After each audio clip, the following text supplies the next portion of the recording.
Dear friends, it's a great pleasure for me to be here tonight and to be able to address you on a subject as fascinating to me as the issue of balancing constancy and change.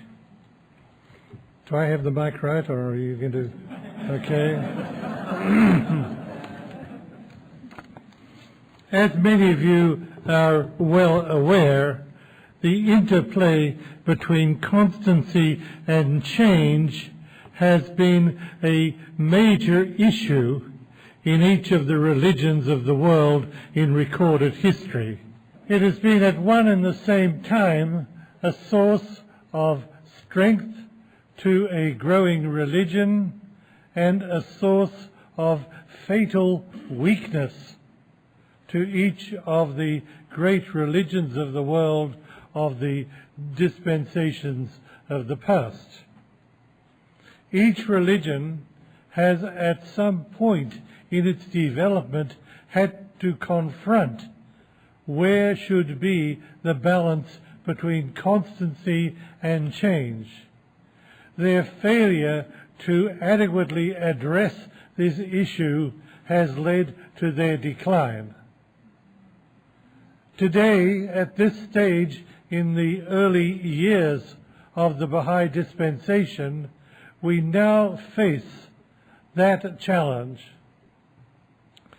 Let me begin by illustrating the issue through a very brief reference to some of the characteristics of the present world condition and then the Baha'i response to them. There are, of course, a great many distinguishing characteristics of today's world, and we could spend the entire time attempting to do a meticulous analysis of them. I simply want to draw attention to certain distinguishing characteristics of what I perceive to be pertinent issues in today's world.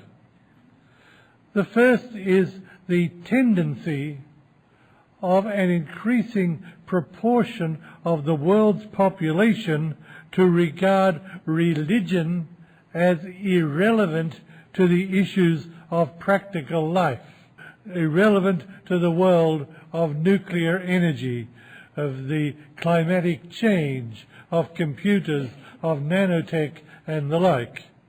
It is not to be unexpected that people find religion irrelevant to these present-day conditions, because the religions with which they are dealing were designed to deal with the conditions of the Mediterranean world of 2,000 years ago, or the Arabian world of 630 AD. A second characteristic of today's world is what I would call moral inversion. And by that I mean that forms of conduct which Baha'is regard as improper have in the present day become accepted as normal and appropriate. For example, sexual conduct of various forms, the act of adherence to principle, irrespective of consequences, which is so central to the Baha'i teachings and the Baha'i ethics, is now regarded as odd, unusual, and improperly rigid. Trustworthiness, integrity of speech, the avoidance of falsehood are regarded as out of date, irrelevant, and not appropriate to the common world of business, of commerce, of negotiations between peoples. A concern for the welfare of others has become regarded as utopian, as hopelessly idealistic, as unsuited to the present day. These are examples of what I see to be a condition of moral inversion.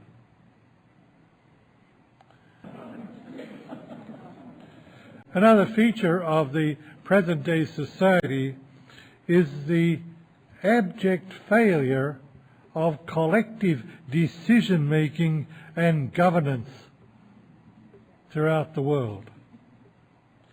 We have reached a condition in the relations between peoples, tribes, races, nations, and governments where there is an inability to resolve conflicting views and approaches. It is associated with a decline in respect for authority. Respect for authority is replaced by questioning and disagreeing. Any time a leader or an authority figure in the secular society announces a decision, there is immediately a response of questioning and disagreement and a fractionation of views. Conventional democracy has shown that it has problems which render the very survival of what we today call democracy has rendered that survival subject to question. The manipulation of elections, the excessive power of vested commercial and media interests.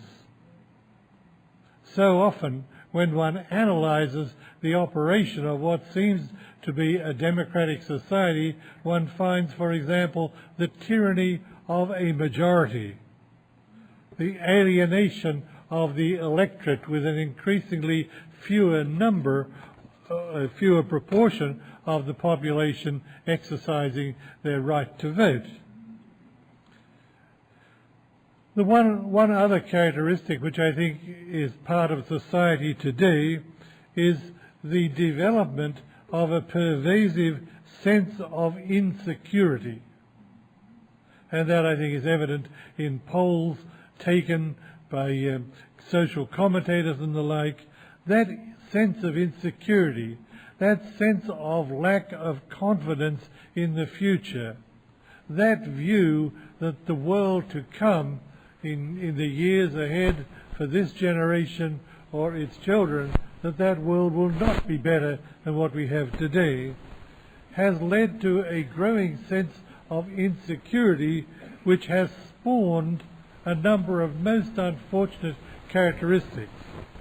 Extremism, the polarization of populations, the development of deep-seated animosity between the political parties in most two-party systems.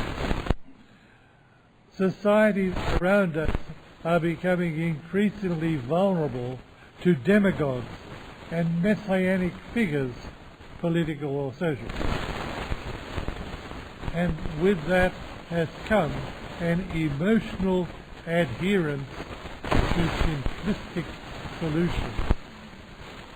People desperate to find something to improve their life are vulnerable to the seemingly simplistic solution offered to their problem. We need, as the Universal House of Justice has pointed out in this recent Rizwan message, we need to create a new culture, not simply the transformation of spiritual values, but to go beyond that and use these transformed values to give rise to a new culture and ultimately to a new civilization. All of this calls for us to examine the question of change, because the development of this culture requires that we give greater attention than before to the establishment of the foundations for the world order of Baha'u'llah. The transformation of spiritual values is necessary but not sufficient to meet the emergent needs of humanity. We need, beyond the transformation of spiritual values, we need a fundamental systematic or systemic, I guess, a fundamental systemic change in human organisation and modes of collective action and governance, and thus the creation of what is, in a real sense, a radically different culture. This creation of a new system of human organisation and social interaction is a vast task. It is beyond our comprehension. It is a task of great complexity and immense difficulty. It will require the energies of millions of Baha'is for centuries to come for it to be accomplished.